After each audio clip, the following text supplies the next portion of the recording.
As feeds for farm animals are becoming more and more expensive these days, alfalfa hay can be a money saving for you and a nutritious food for your farm animals. Alfalfa contains essential nutrients like calcium, potassium, phosphorus, iron, and vitamins. Alfalfa hay yɛ aduane a nkokɔ, mpɔnkye nnwan, nnanko ne mmoa pii yɛpɛ. Nnuanennuro bebree nso na ɛwɔ mu a ɛtumi ma wɔn nyini fɛfɛɛfɛ na ɛma wɔn ahoɔden sononko.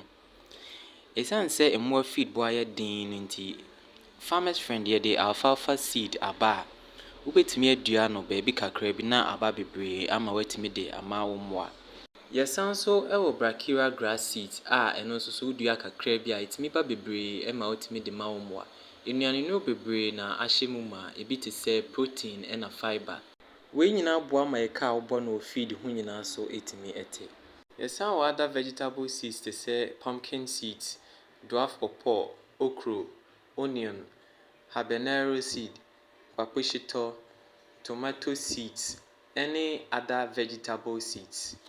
Frɛ yɛn wɔ 0548 446959 anaa 0201 726 046 so. Yɛyɛ free delivery within Accra and nationwide.